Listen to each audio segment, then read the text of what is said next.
Motion on the move introducing linear momentum. Imagine a bowling ball rolling down the lane. Now picture a feather drifting on a gentle breeze. Which object has a greater impact? You got it, the bowling ball. Why? Because it has more momentum. Linear momentum is a measure of a moving object's tendency to stay in motion.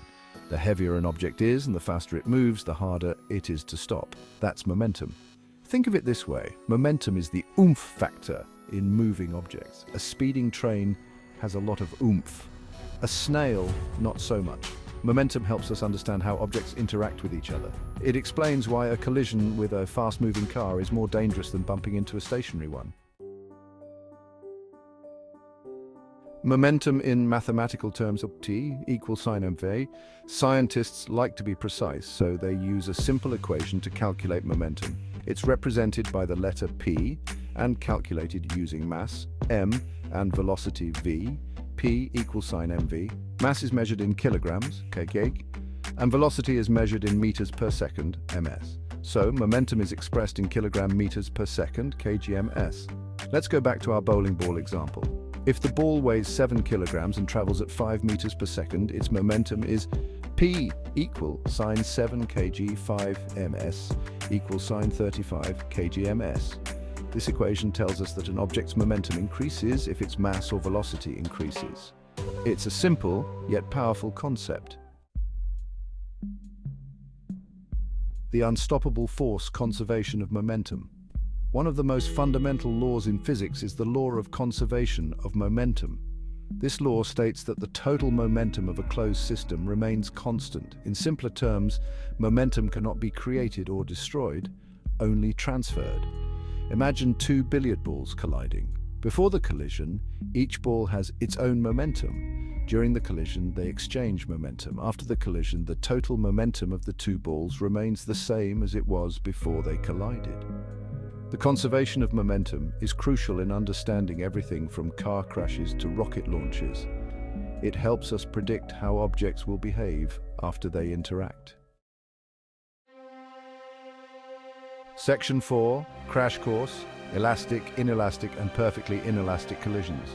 Not all collisions are created equal. There are three main types: elastic, inelastic and perfectly inelastic.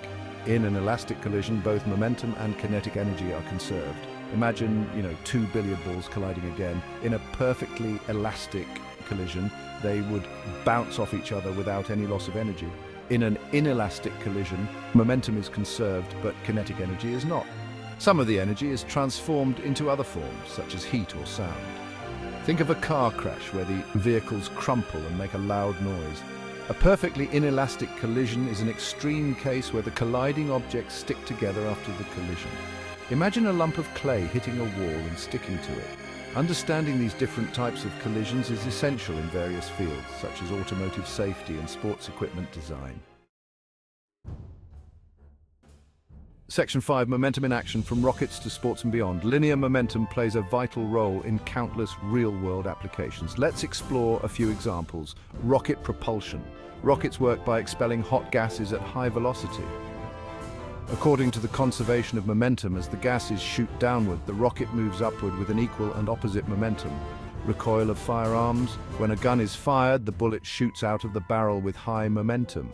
The gun, in turn, experiences an equal and opposite momentum, resulting in the recoil felt by the shooter.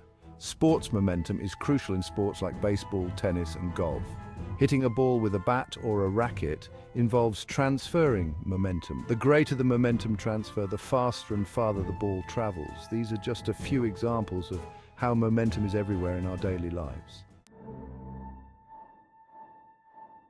Section 6, a glimpse into Einstein's world: relativistic momentum. When objects move at speeds close to the speed of light, things get a bit weirder. This is where Einstein's theory of relativity comes into play. Relativistic momentum is a more complex concept that takes into account the increase in mass of an object as it approaches the speed of light. As an object's velocity approaches the speed of light, its momentum approaches infinity. While relativistic momentum is not something we encounter in our everyday lives, it is crucial in understanding the behavior of particles in particle accelerators and other high-energy physics experiments.